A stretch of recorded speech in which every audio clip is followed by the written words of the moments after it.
Good afternoon. This is the Zoo digital presentation for our prelim results for the year to March 18. A health warning for you to read at your leisure, and there's contents here for the material that we'll go through in the course of the next period of time. So the backdrop to the Zoo business is we work in the home entertainment industry. We work for producers of feature films and TV series, and this is an industry that has been going through some quite fundamental change over the past 10 plus years, but over the last 2 years has gone through a period of transition as the predominant method for consumers to engage with this content has shifted from physical products, DVDs and Blu-ray discs, to digital services, so streaming video on demand and transactional video on demand services. So our clients are producers in the main of feature films and TV series, and what we do for them is enable them to take their materials and commercialize them all around the world. And what that entails is two main things. Firstly, this content must be adapted into local languages for audiences worldwide so that it can be understood and enjoyed. And secondly, there are many different routes to market now, certainly many digital channels through which content owners can deliver their programs to consumers. And each of those digital channels has its own particular way in which the content has to be prepared so it's in the right technical formats to be delivered. So what we do for our clients is provide them with services, and those services involve us receiving usually completed programs from them and doing all the work necessary to localize them into different languages through using subtitling and dubbing, and also do all what we call the digital packaging to assemble the materials together in the right technical formats so they can be delivered through different channels. So our clients include the biggest names in the home entertainment industry, major Hollywood studios, the BBC, a number of the leading digital platforms that are providing streaming and transactional services to consumers. So I'll start with the actual prelim results, and in particular, here I'm starting with the key performance indicators that we're intending to use as we move the business forward. So we've picked out 3 financial and 2 operational KPIs that we will be using to track our progress. The first of them is revenue, unsurprisingly, and as you will have seen, we grew revenue over the course of the last financial year by 73%. Taking figure up to $28.6 million. So we report all our financials in US dollars. And the bulk of that growth has come from localization services. And I'll return to that in a moment and give you a breakdown of that. The second KPI financial is EBITDA margin. So we have a business which is operationally geared, and that over time we expect the contributions from our different segmental revenue lines to drop through at EBITDA level.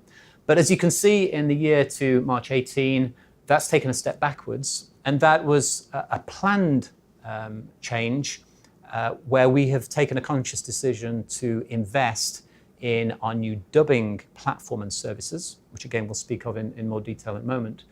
And that investment has obviously had an impact on the reported EBITDA figure. There are also some changes that are taking place within the mix and the blended margins we're seeing out of our different segments, and again, we'll return to that in a moment. Our business is operationally geared, and as the business grows and we increase our turnover, we expect that our OPEX will decrease as a proportion of sales. So OPEX as a percentage of revenue is one of the KPIs, and as you can see over this period, that has been decreasing. And I should take this opportunity just to clarify that we have made a change in this set of results, and that change will apply going forward in the way in which we categorize cost of sale. So in previous periods, we have only included in our cost of sale the external direct costs of fulfilling our service. And those costs have been predominantly translators and more recently voice actors who are providing dubbing services. But from this set of accounts onwards, in cost of sale, we'll be including all direct costs that relate to fulfilling those revenue streams. So as well as the external direct costs, We'll also be including the internal ones, which are predominantly the cost of staff who are employed in order to fill those projects. So on that new basis of calculating a gross profit figure, if we now look at the OPEX as a percentage of revenue, as you can see, it's doing the right thing. And as we scale the business up, that's becoming a smaller proportion of the total. Our expectations would be that there would be an ongoing increase in our OPEX spend as we expand the business further, but the rate of that increase will be far less than you've seen previously, and in overall terms, as a percentage of sales, that should continue to come down. There are two operational KPIs that we're going to be reporting. The first concerns our capacity. So this Zoo secret sauce, what differentiates us in the market from the services we provide, is the software platforms that we've developed that give us competitive advantage, enable us to deliver the services that we offer much more efficiently than our competitors, and we're able to pass on many benefits that accrue from the use of those systems. Those systems automate many parts of managing the process of localization and digital packaging. And wherever possible, we'll implement in our software capabilities so that we can automate things where that makes sense. But there are certain key areas where we still need people. And in the main, at the moment, those areas are in relation to linguistic type services.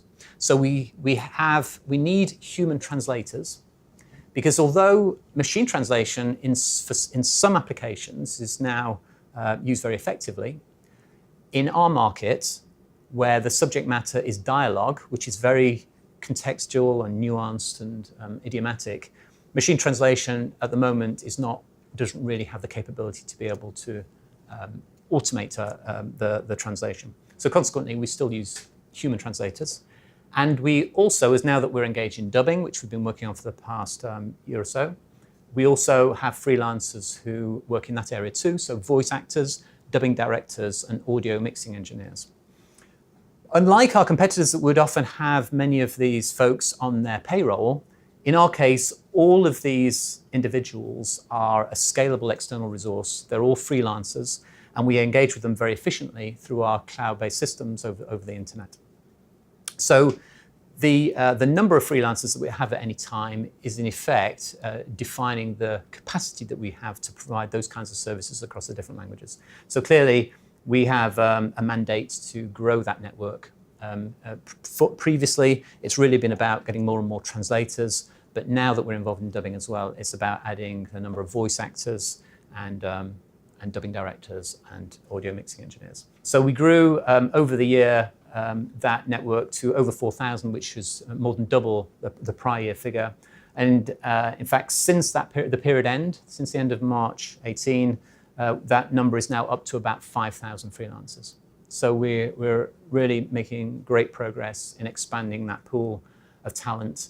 And we've been very thorough and careful about how we select individuals so that we can be sure that they're capable and can deliver services of the required quality. The final KPI, an operational one, is to give an indication of the satisfaction of our customers for whom we do this work. And in many ways, customer satisfaction in our world is a function of the quality of services that you're providing. In order to do this work for the leading providers in the industry, you must deliver subtitles and dubbed audio to the very highest quality. So, but of course, quality is quite a subjective thing to measure. So rather than try and measure quality, we are reflecting our ability to continue to serve our clients, who clearly must be happy if we're retaining that business. And we are tracking the retained sales from one period that continues into the next. So this is if you like, a revenue-weighted client contribution, and how that is moving over time. And as you can see, over this period, we've maintained a very high retention level. The four key operational highlights that we picked out for this set of results. Firstly, we are continuing to grow subtitling at a very significant pace. We've almost doubled sales of subtitling services over this period compared with prior year. In the case of dubbing, we've obviously introduced dubbing services in this period, and that has got off to a cracking start. We'll talk a bit more about that in a moment. Our network of freelance workers, as we've spoken of already, has expanded, more than doubled over the period. And we've also added a number of affiliates. So these are companies that we work with in territory that give us points of presence in key countries where we have a need to recruit voice actors, translators, as well as have access to recording spaces. So they're an important part of our strategy. And again, I'll expand on that again at the moment. And then finally, we just wanted to really confirm that there's nothing that seems to have changed about the market that would suggest there is, this is going away anytime soon. This is a fantastic growth area.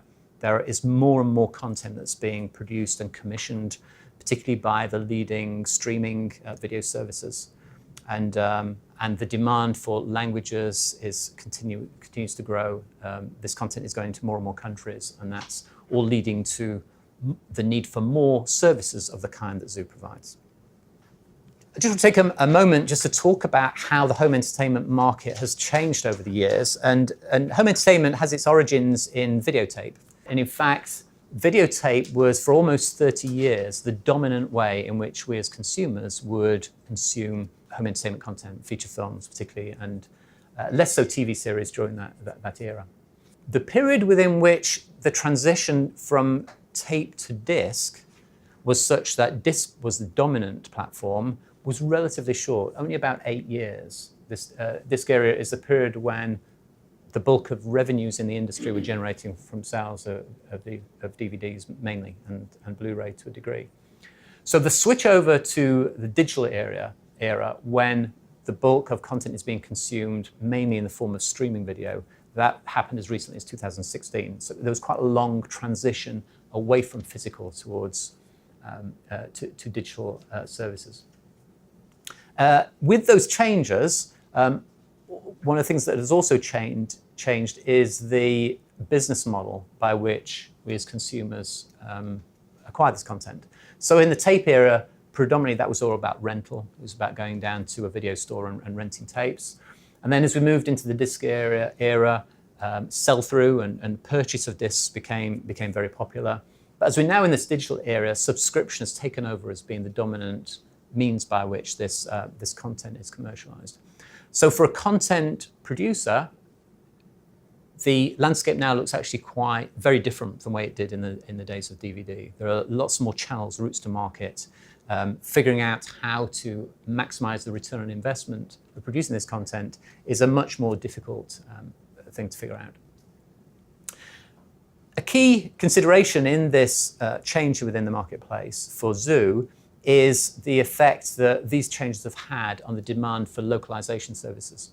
So in the tape era, because these tapes were expensive to produce and to get through the supply chain, there were very few products that would have a market globally, or at least that were viable for studios and other content producers to deliver on a global basis. So consequently, during that era, relatively few languages were used to localize content.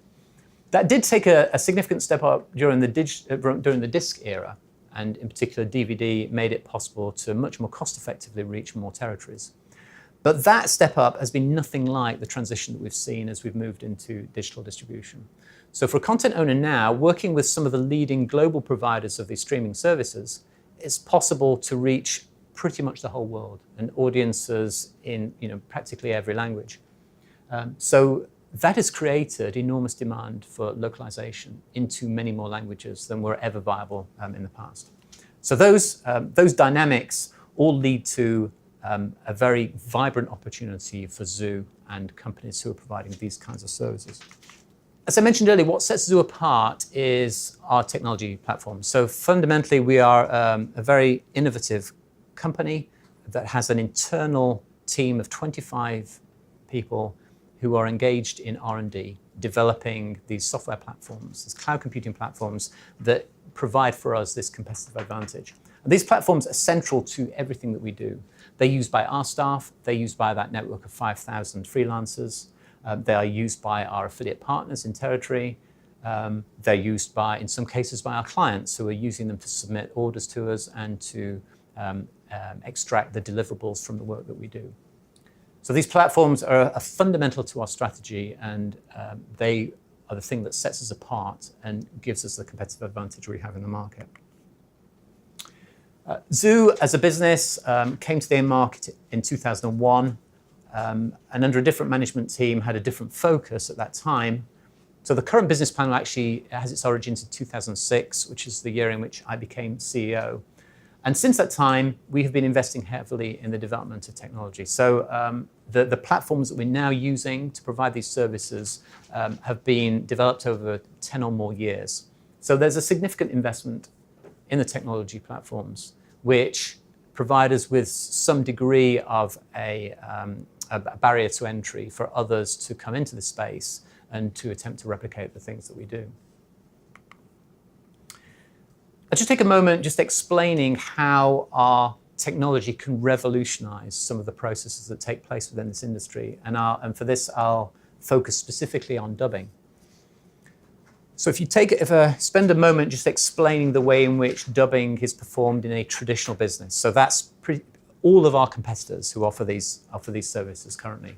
Essentially, it is a proposition that traditionally has been very much wedded to a physical operation. So a so-called dubbing studio that will be in territory, that will provide recording spaces and control rooms with mixing desks and digital audio workstations, and will have recording engineers on staff who do all that's necessary to to capture all these recordings. So if you want to dub into multiple languages, typically you will need to work with multiple dubbing studios, because in each case, the studio needs to call on voice actors, and those voice actors typically will reside in the target country. So that means if you want to dub into French, you will probably work with a dubbing studio in Paris, and that studio will call on voice actors who are living relatively local to the studio itself. So a characteristic of the traditional way of dubbing is that it's very much centered around infrastructure. It's capital intensive. There are lots of people on the payroll providing technical functions as well as creative functions. They are drawing on a limited catchment area of voice actors in order to avoid incurring expensive travel and hotel expenses. And it is fundamentally limited in its capacity. So if a dubbing studio has, say, 4 recording spaces, then clearly at any one time there can only be 4 actors recording their voices for a particular project. So if a project is to take, say, a drama series that runs in 20 episodes of 45 minutes each, and over the course of those 20 episodes there are maybe 50 different characters, all of which need to be voiced into that target language, then that's quite a big undertaking. And for the dubbing studio that's doing that work in its language, there's quite a significant diarization challenge to arrange for all of the voices that are being cast against those characters to come in one by one to do their recordings in these recording spaces. So in summary, it has scalability constraints, it's expensive, it takes a long time, it's quite error prone, it requires highly skilled technical and creative operators to be present throughout the process. So Zoo has taken a very disruptive and very clearly differentiated approach that's been coined in the industry cloud dubbing. And in simple terms, you can think of us as having sort of created a virtual recording studio in the cloud. And what that means for us is that, of course, we still need spaces in which voice actors can record their voices to a high quality, but we don't require those voice actors to travel to any specific location. And in fact, what we found is many voice actors who offer their services in the industry will often have their own home recording setup. So not an expensive studio, but perhaps a spare room in their home where they have spent a little bit of money on some acoustic treatment. They have a $150 microphone and an internet connection. And that, we have found, in most cases, is adequate to capture recordings of the quality needed in order to fulfill this market. So for us, we're working with voice actors who could be located anywhere in the world. They typically will be using either their own recording spaces, or they may travel to a local recording studio to capture their voices. And our software manages the process of dubbing. So it basically instructs them at every step of the way what they need to do and guides them through that process. We still have the opportunity to engage these so-called dubbing directors in the process, but in our ecosystem, unlike the traditional one where they would typically be present in the studio, in the control room, in our scenario, these dubbing directors can be located anywhere in the world and will be interacting over the internet with these voice actors. So in summary, our approach is radically different from that traditional scenario. It doesn't have the requirements for capital investment. We don't have to spend money building studios. We have practically unlimited capacity because we're drawing on recording spaces that exist all around the world. And typically our capacity is constrained actually by the number of voice actors we have rather than the recording spaces. We don't have to have recording engineers and dubbing directors present throughout this process because the software is performing many of their functions. But we still have the option to engage dubbing directors where it's appropriate in order to ensure that the recordings are done of the required quality. So we have a very scalable solution, a very cost-effective means of doing this work, access to a huge resource of voice actors located all around the world. And we can turn projects around very quickly to a high standard at a very competitive price point. We've highlighted the 4 key principles of our strategy. And I'll take you through these and the progress that we've made in the year that we've just reported. The first of these is, as you would expect, innovation. It's about our investment in technology and these platforms that give us this competitive advantage. During the course of the year, we have launched our first our dubbing platform and introduced this cloud dubbing service for the first time. We've also developed and deployed a scripting platform, which essentially allows us to deliver certain scripting services to our clients, and that also provides a very efficient way to dovetail into the subtitling and dubbing processes that we perform downstream. And over the course of the year, we've received a number of accolades, industry awards for innovation in our industry. The second key component of our strategy is around scalability, and that, of course, comes from this resource of freelance workers who engage with us. The software itself is inherently scalable, so the software will naturally scale up to accommodate whatever volume of work we process at any time. So for us, scalability is actually a function of the network of freelance workers who we're working with. And as I mentioned already, we've more than doubled that number in the year, and we're on a very good growth trajectory. We've also completed a couple of significant hires in recent months. 2 folks who are formerly Disney execs, one in Asia, one for Latin America, who bring with them lots of experience and contacts in the industry, in the area of dubbing, that's very valuable to us. The third component of our strategy is around these affiliates that I mentioned earlier. So affiliates are important to us in that they give us a point of presence in key countries. And that's important to us for certain services that we may need to engage in those countries, and also to provide access to key talent, including voice actors, dubbing directors, and translators. And in return, we allow those partners to have access to our software systems in order to fulfill work for their clients in territory. And in some cases, we will overflow certain kinds of work to those affiliates and engage them to do work on our behalf. Over the course of the year, we've added a number of affiliates in key territories in Asia Pacific and in the Middle East. The fourth component of our strategy is around the way in which we engage with our clients. And many of the largest buyers in this industry have their own approved or preferred vendor programs, where every period they will select the organizations they intend to work with in key areas of spend, and that's typically true of localization. So our aim is, to the extent that a prospective client operates those kinds of programs, our intention is to be one of those preferred vendors. And as we reach the end of our 18-year, we were and still are an approved vendor for 5 of the 6 major Hollywood studios, and for 3 of the leading digital distributors providing global services for video content. Moving on to the financial statements. In our P&L, from this point on, we are measuring gross profit as being revenue less both external and internal direct costs.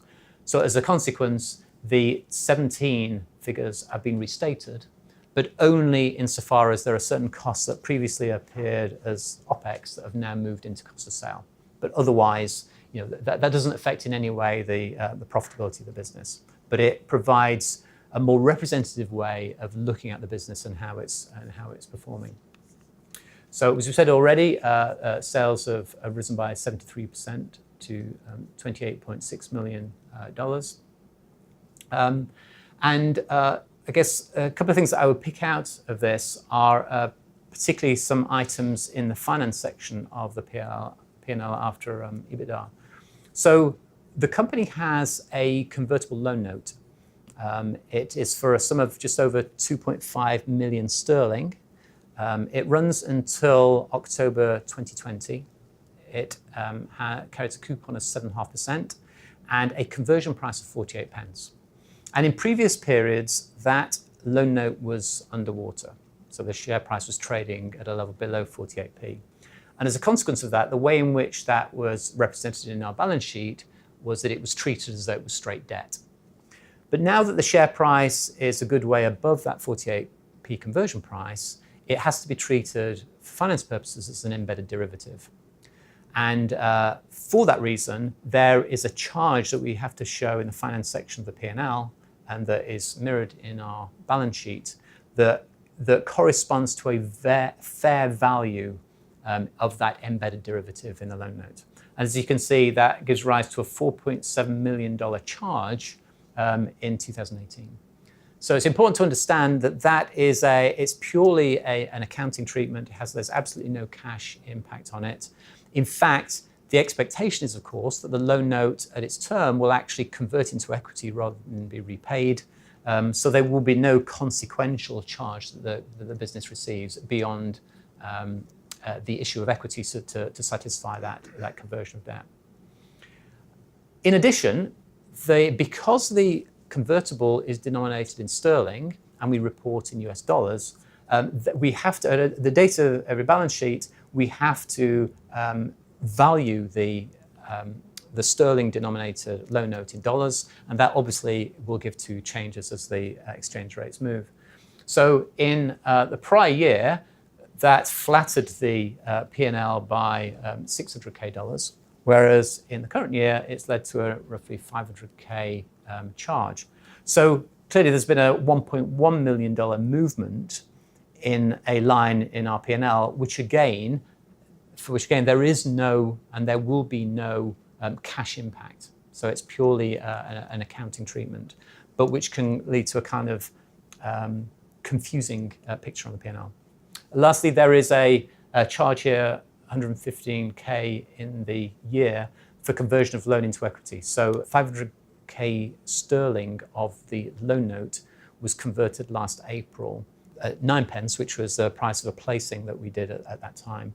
And that again gave rise to a charge that we have to show through the P&L, which is again has no cash impact.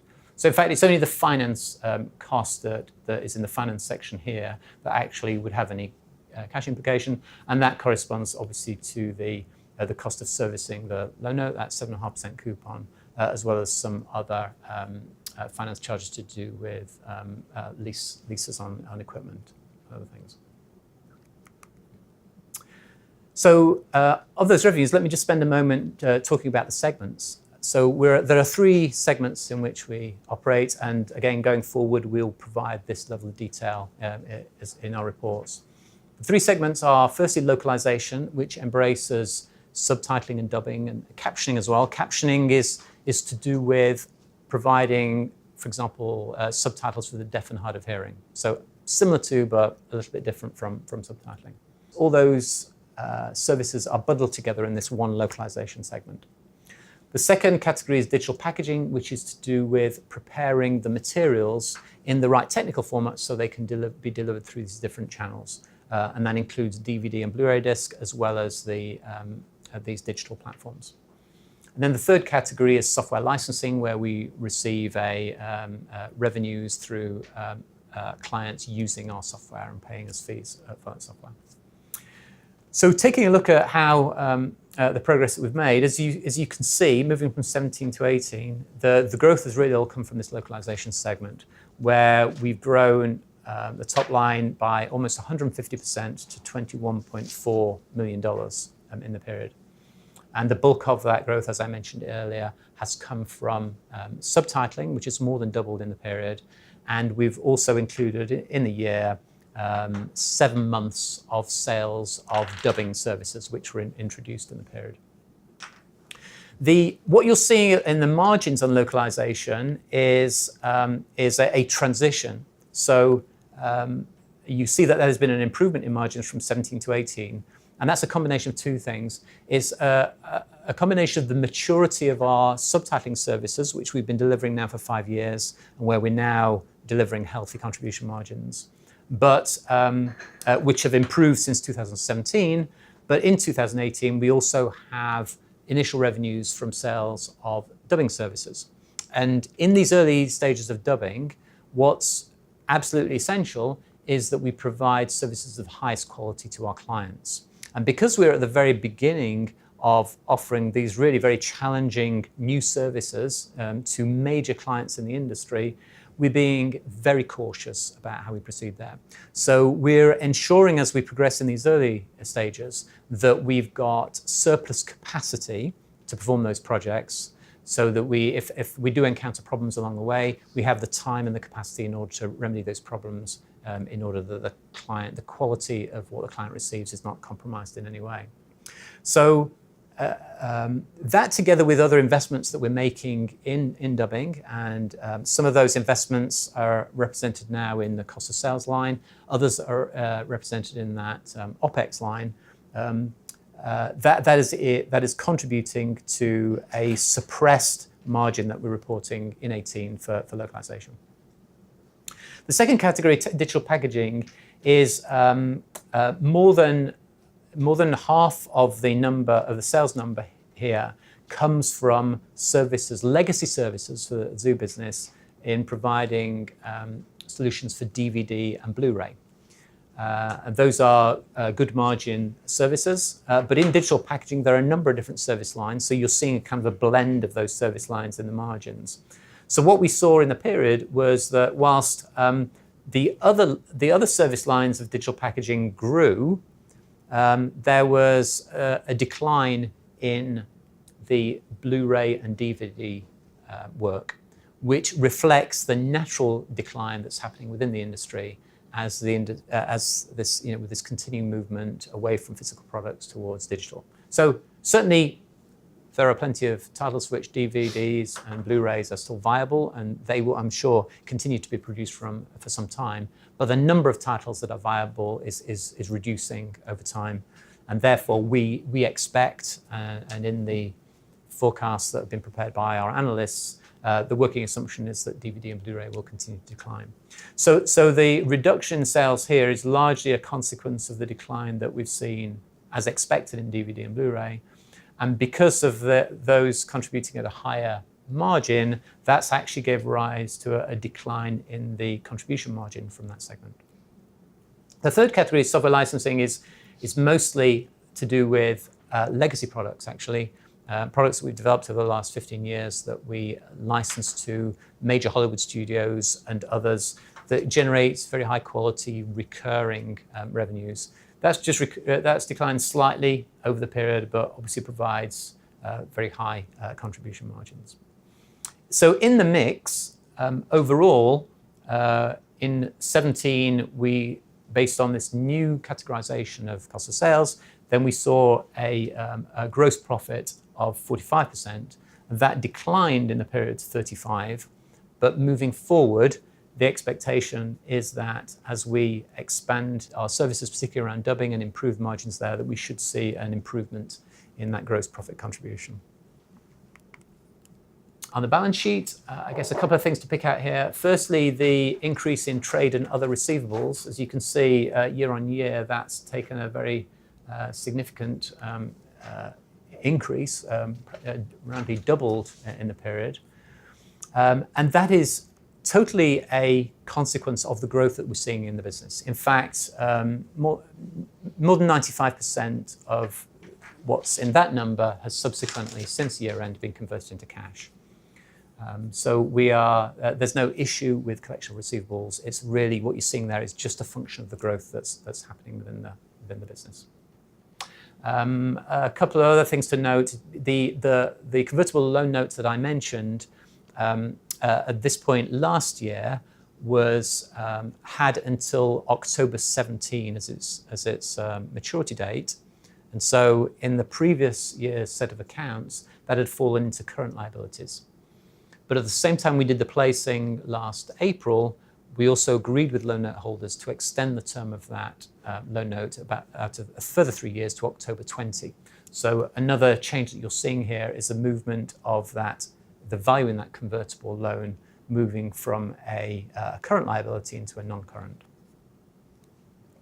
You see also here the value of the fair value of the embedded derivative is also appearing in the non-current liabilities as kind of part of the borrowings section. In cash, we've generated cash. So for a company that's growing at over 70% in this period, we have still been able, and clearly businesses in that mode would typically be consuming cash, we've still managed to generate cash. And clearly, as I said, a lot of cash was actually tied up in receivables at the year-end position, which has subsequently been converted. In terms of the growth potential for the business, I refer again to the research from last year that was undertaken by the Media and Entertainment Services Alliance, so an independent group that looked specifically at our market and the expenditure on the kind of services that we provided. They restricted their study to Europe, Middle East and Africa, so I don't have a worldwide figure. I'm just looking at that region. But this figure, you can think of that as an addressable market figure. So it is specifically for the very services that we as a business provide. What Mesa found was that market was last year growing at a rate of over 10% per year. We don't have a figure for the worldwide market, but our guesstimate would be that it could be twice that number. So a very significant market opportunity and a market that is growing at a really quite an incredible rate of over 10%. And that growth is being fueled by the expansion of these digital services. And important to note that the biggest segment of that media localization market is in dubbing. That's not because more content is dubbed than is subtitled, it's because the cost of dubbing is so much more than subtitling, and that skews the expenditure in the market in favor of dubbing. When thinking about the quality of the revenues that Zoo receives, other than that recurring software licensing income that I spoke of earlier, it's important to recognize that our business is mostly what you would call repeatable rather than recurring. So we have framework agreements in place with very big buyers within this industry. And that means that in practice, pretty much every day, those clients place more orders with us for work. And those projects, that work is to complete particular projects, and those projects might require a few days or a few weeks for us to process and deliver. The consequence of that is that the visibility that we have over revenues is actually quite short, 2 to 3 months. And one of the consequences of that is that it makes forecasting rather challenging, and the risk factors associated with that in some way contribute to the forecasts that have been placed in the market by the analysts. But obviously, I'd remind you again, when we look at that retained revenue KPI that I mentioned earlier on, that in practice, our big clients continue to work with us, and we don't have any attrition to those big clients. The business is operationally geared, as I said, and our KPI around OPEX as a percentage of revenue will demonstrate that as we move the business forward. And I think an important point to recognize about our business compared with our competitors is that we can scale this up organically without requiring significant capital expenditure. take a few moments just to touch on the management team. So we have a board of 3 execs and 2 independent non-execs, all of whom have experience of capital markets in technology businesses. So I wanted to highlight a transition that we're going through at the moment. So our CFO of 18 years, Helen Gilder, took the decision earlier this year to step down and for personal reasons to move on to other projects. And we have spent since that time in a search for a successor. And I'm pleased that we announced on Monday that will be Phil Blundell, who comes with experience as a finance professional in AIM-quoted businesses with a career spanning 20 years in the tech sector. So he's previously had CFO roles with, most recently with Digital Group plc, and prior to that with Eagle Eye Solutions and with Intelligent Environments.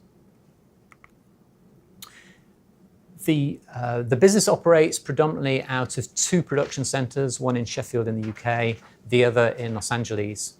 Other than a small office that we have in London, we are able to provide services on a worldwide basis out of those 2 locations. We're a very innovative company, as you would imagine. We're always looking for ways in which we can inject our R&D efforts in order to change the way in which things are done, to improve efficiencies, enable us to pass on more benefits to our clients. And that is provided by our R&D team based in Sheffield, where we employ 25 software engineers and other professionals. Just a few words about the roadmap. So that resource, those 25 people, we spend just over $1 million per year on that resource, of which about half is expensed and half is capitalized, which is a requirement of IFRS. And we view that resource as being our investment in technology in order to be able to deliver us these competitive advantages in the services that we offer. So before we came along, the types of technology that were available in the industry to undertake the kind of services that we offer have been really quite rudimentary. And if you think about, for example, the challenges around managing projects that go through organizations like ours, many of our competitors are using tools as simple as Excel spreadsheets and email in order to communicate with and track projects amongst many different collaborators. So what we have done is obviously created purpose-designed tools as cloud software platforms that give us these competitive advantages.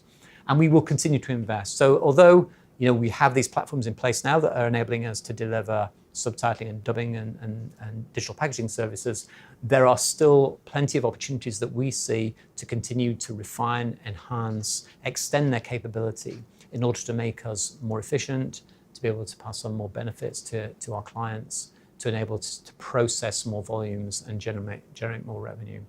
So in the period ahead, the key areas that we'll be focusing in our software product development around further initiatives to deliver security features in our systems.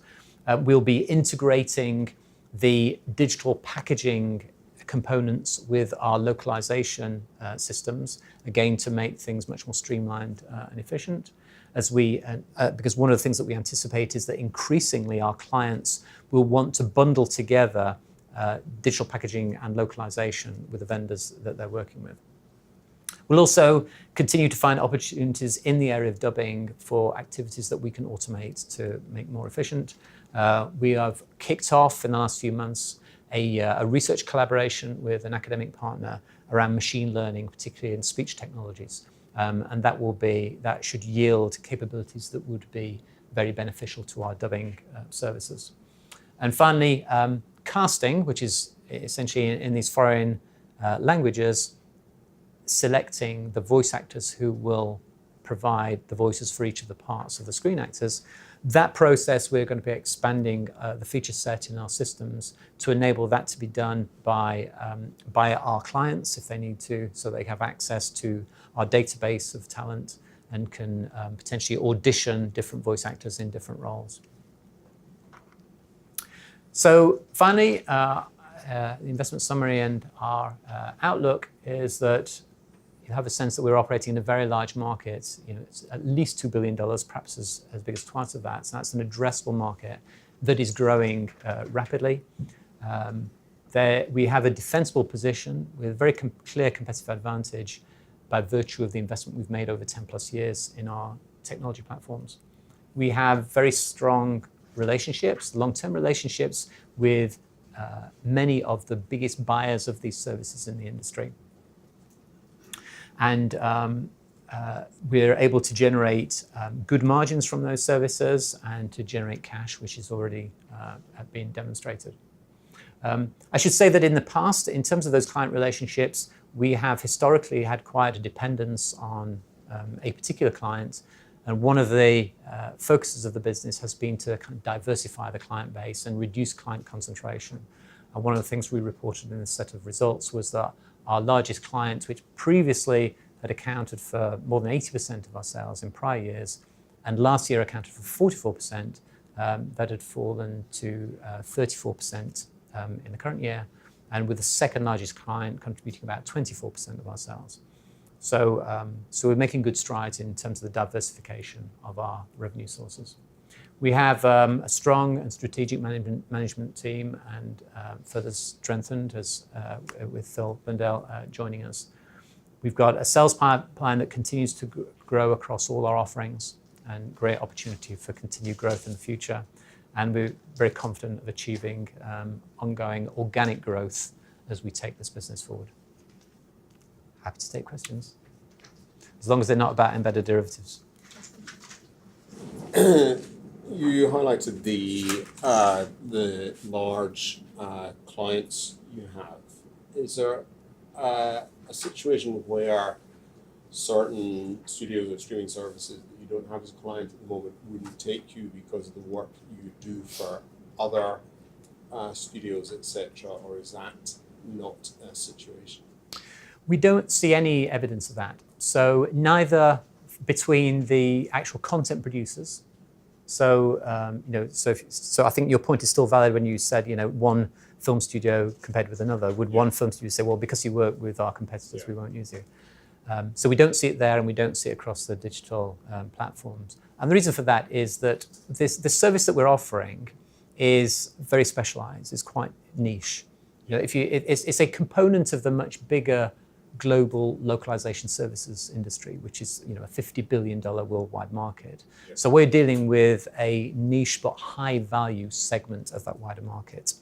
And because of the very specialist nature of what we do for media localization, which requires very specialist skills, as a consequence, the people who provide media localization tend to just do that. And the big players in localization more generally tend not to try to cover the specialist area. So for example, the translators who do this kind of work we're working with a subset of the general kind of translators who are out there, because media translation requires really quite specific skills. It requires an understanding of colloquialisms and humor and cultural references and all sorts of things that go way beyond the usual expectations of a translator who, for example, is engaged to translate a user manual into another language. Just like to try and get a handle on what your average price is on dubbing. How much do you charge per minute, roughly? Or I assume when you started it, you've taken on more basic work. As you go on, you're going to take on more value-added, higher standard dubbing work. I just wondered, can you give us an idea of the average price of what you might have started with and where you're heading? Okay, so if I just spend a moment just expanding on what dubbing means, really, and the different kinds of projects that are commissioned. There's much more variability in that than there is in subtitling. With subtitling, generally, with a client, we agree a rate based on the runtime of the program. So it's quoted as a per minute rate. So if it's a 100-minute movie, we'll quote a rate for 1 minute and multiply it by 100, and that's the price that the client will pay. And similarly, we have a relationship with our translators who we remunerate on exactly the same basis.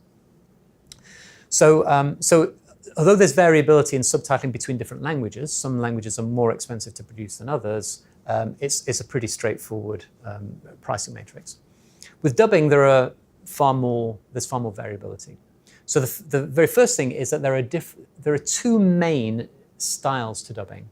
There is a style that's known as voiceover, sometimes called UN style dubbing, where the voice, the foreign language voice, speaks over the top of the existing voice that's in the program. So, for example, if you watched a news report with an interview with a foreign language speaker, they'll start to speak in their language, and then you'll hear an actor basically giving you the translation over the top, sort of like an interpreter, as it were.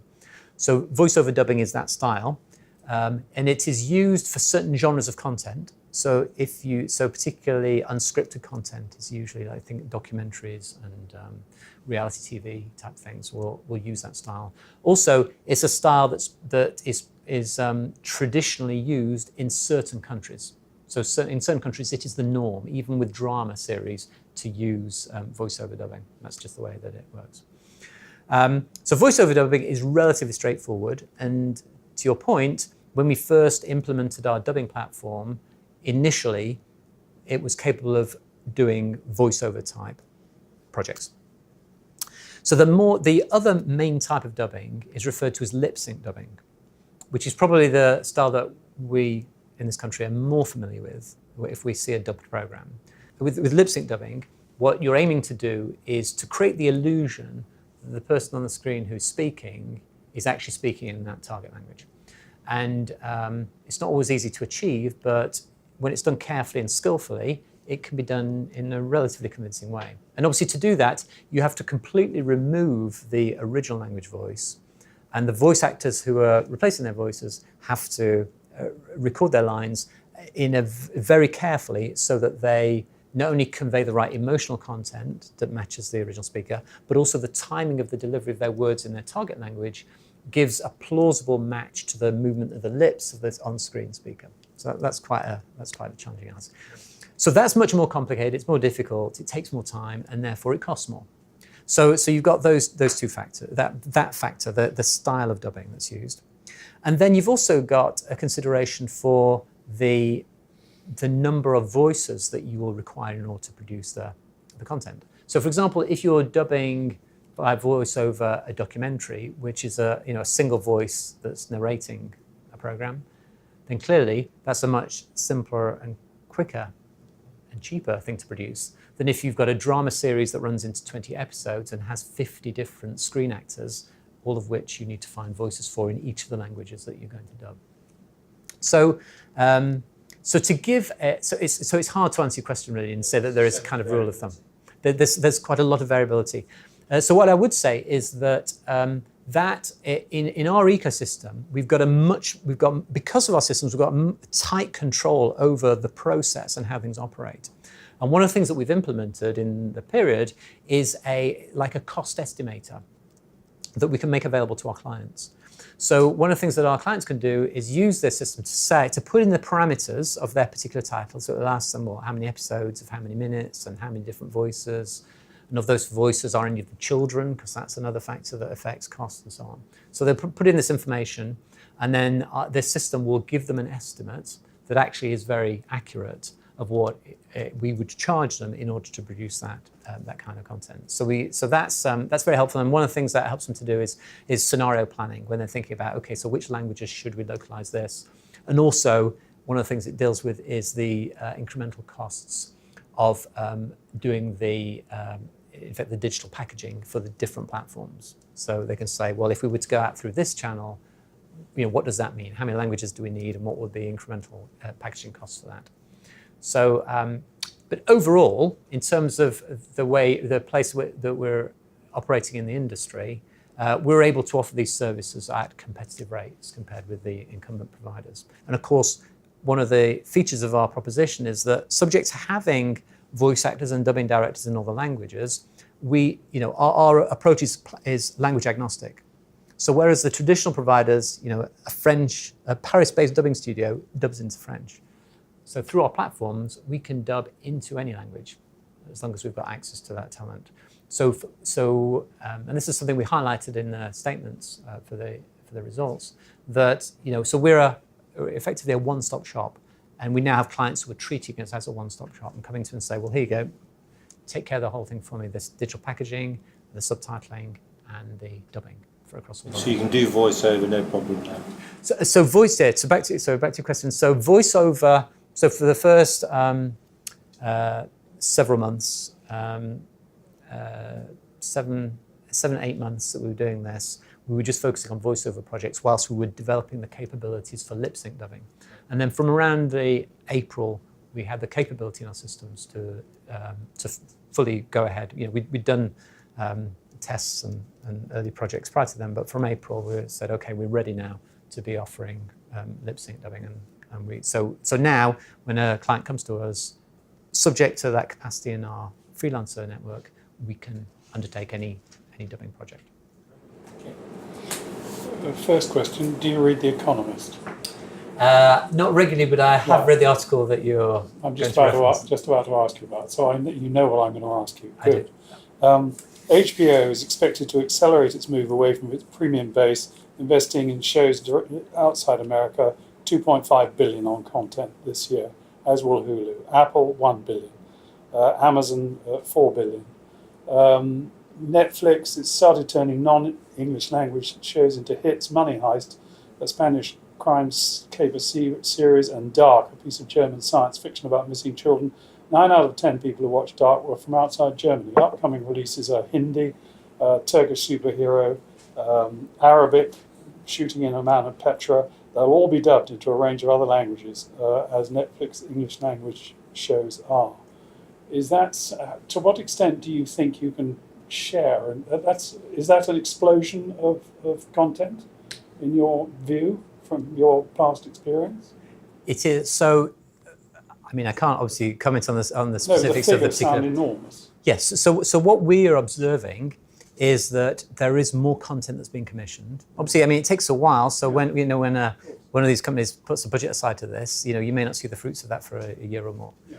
So, but the fact that more cash is being invested in original programming by these operators will yield clearly more content of a high quality that, by definition, will be delivered around the world, because these services are supplying consumers all around the world. But also, it's the other way around. Normally, one expects people to be dubbing English language stuff into foreign languages for distribution around the world. It sounds as though it's going the other way now. Is that right? So I think what we're seeing is, I think you're absolutely right, we are seeing more original content that is not in English that's traveling more widely.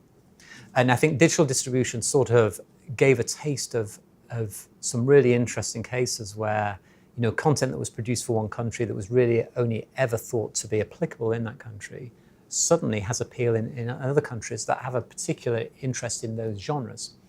And obviously what you're seeing there and the material you're quoting indicates what we're already seeing, which is that more content is coming to us that is not in English, and that we are then adapting into other languages, including English. But it's being brought to you by the big studios and the big digital providers. Yes, in two forms. One, through their commissioning, and that's obviously they've started to do that. We've not come through the other side of that yet, but more from the original programming that they are licensing in order to go out into their platforms. So they're looking to license, we've observed, content from other countries in order to take it out. Can I ask you another question? It's about your affiliates. You let them use your software. How do you stop them pinching your software and using it for themselves? How do you guarantee that they aren't going to do that in some far-flung country like Thailand or Taiwan? So the software is all cloud-based. So it's not like we give them a copy, they install it on their laptop, and they're off. They can do whatever they want. Essentially, they're using it in a web browser, the software itself is running on servers that we control that are in the cloud. So we can control precisely what functionality we make available to them and how they use it. We can meter their usage of it. We can check the projects that they're working on. So we're in a position to kind of control their use. Because it's cloud-based, they can't reverse engineer it. That's right, because they don't have possession of the software. Yeah. What they have is the user interface, if you like, of the software. Okay, thanks.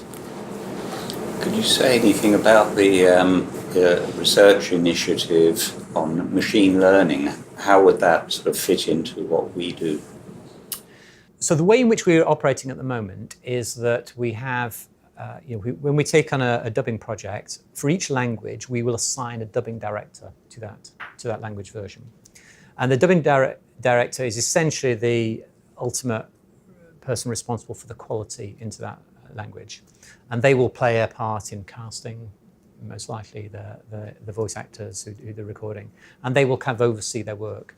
And often what happens is that when the project starts, the dubbing director remotely will work with each voice actor to make sure they understand, the motivation of the character that they're playing and how they should deliver the lines, and will probably oversee the first lines that they record until they're satisfied that voice actor kind of knows what they're doing, and then we'll kind of let them complete the project themselves. And then the next involvement from the dubbing director will be when all the recordings have been done, and the dubbing director will then review the program in its entirety and hear how the different voices interact and make sure that all works. And out of that, they will almost certainly find some lines that aren't quite right, and they will go back to those voice actors to help them to do what they need to do. When the voice actors are doing their recording, particularly for lip sync dubbing, we have our interface provides a sort of karaoke style interface view. So you see the video playing, and there's a marker on the screen, and there are words that are scrolling from right to left for most Western languages.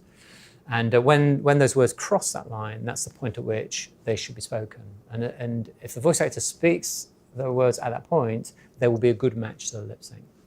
So what the voice actor has to do is to essentially themselves decide whether they've actually done a good take. And if they haven't, then they need to record it again and keep trying until they're satisfied that they've done that synchronization is good, and then they'll move on.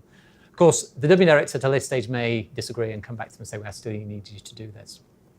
But as you can imagine, that's a process that requires the voice actor to be the judge, at least at that point in the process, of the recording that they're making. So the idea behind the initiative that we've kicked off on research around machine learning is specifically for speech.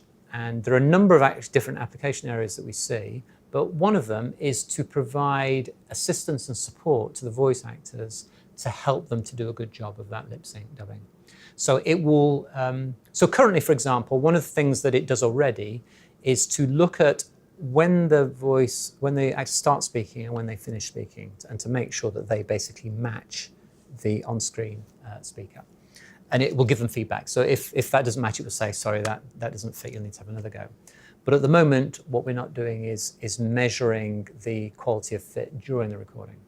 So one of the things that we're looking at with this research project is to be able to analyze their recording and give them some feedback that in another setting would require a dubbing director. And of course, there may be projects where we have to have dubbing directors overseeing because the quality really requires that. And of course, we can do that in our ecosystem too. But our expectation is that these research initiatives will yield capabilities that should help us to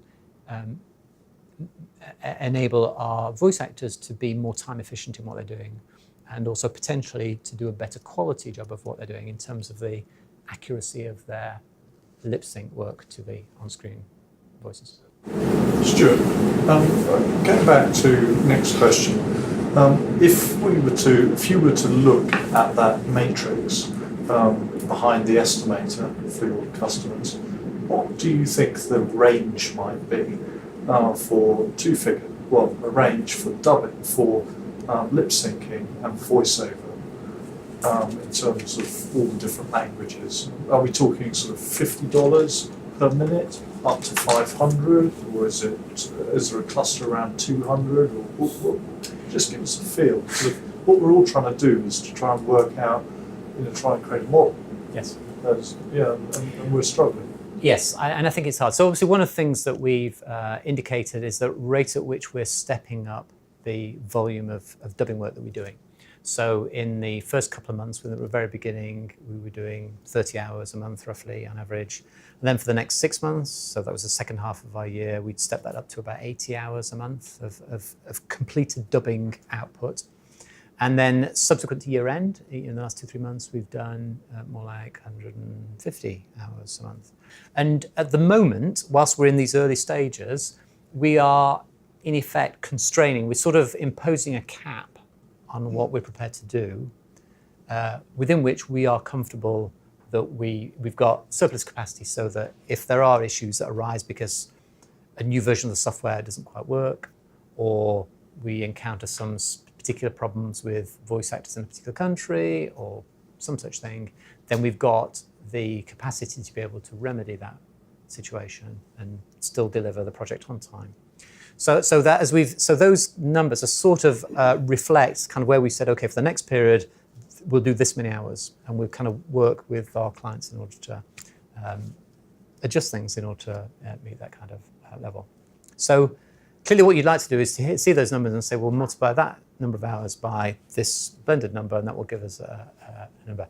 And it's very hard to do that because those 150 hours we're doing at the moment, if they were all voiceover dubs for a single narrator, then that would yield a much smaller number than if they were lip sync dubs with 50 different voices that are needed.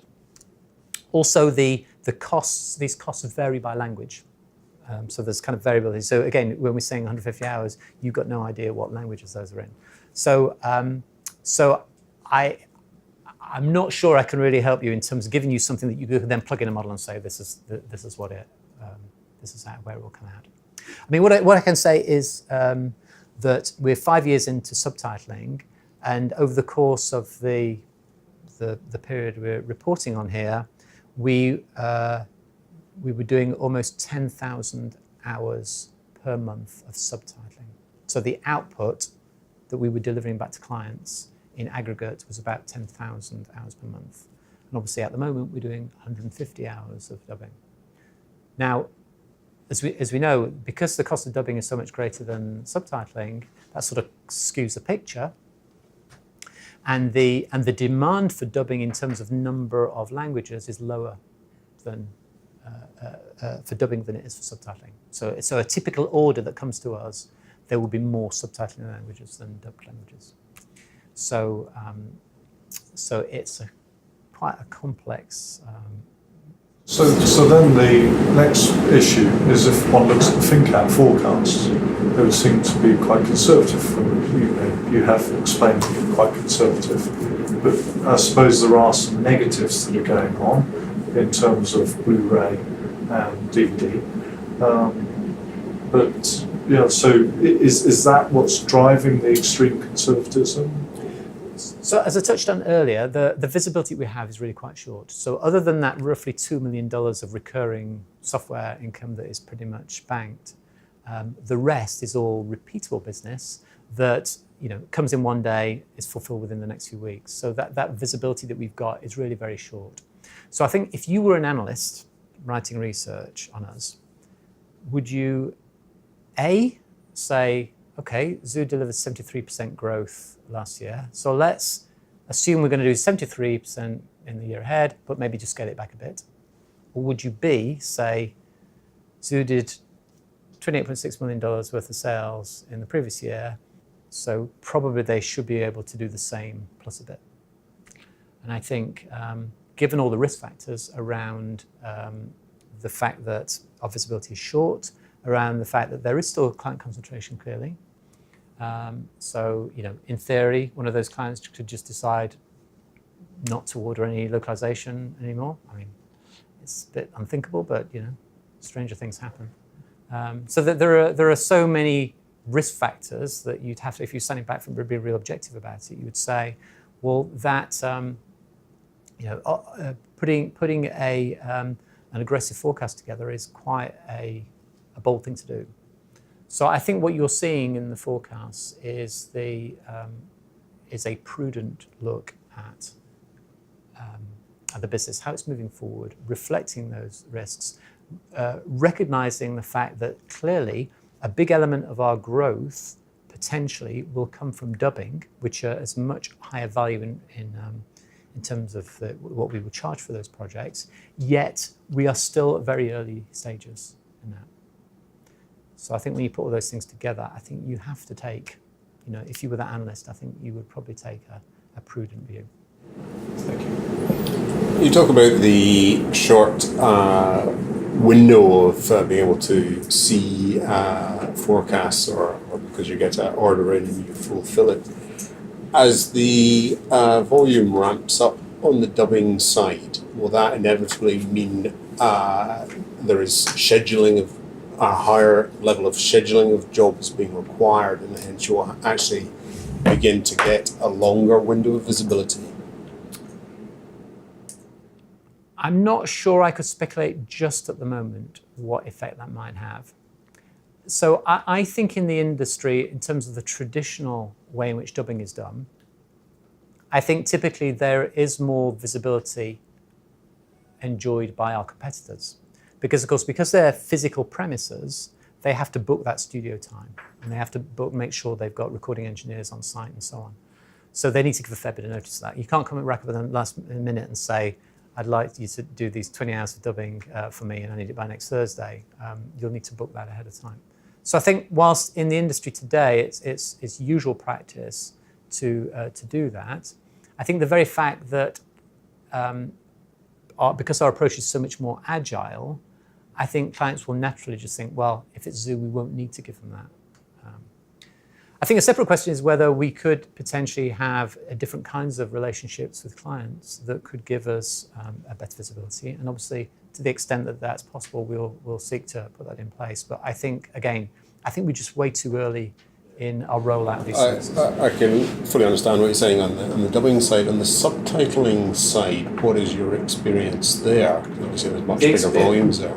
So again, just talking about how far forward you can see in terms of being able to project revenues out. So for subtitling, it is the norm in the industry that, with all vendors, not just Zoo, that orders just come in and are expected to be turned around relatively quickly. I think generally, because of our approach, we can turn them around more quickly than average. And because of our approach, we can also deliver them to a consistently high quality. But typically, the visibility that any company providing the services would have will be relatively short. And the big buyers, for reasons of de-risking their businesses, will tend to have a multi-vendor strategy. So they won't want to put all their eggs in one basket. So there are some, but it's quite rare situations where we have clients who essentially are giving us all their work. Usually they'll work with a number of providers. Thank you very much. You're welcome.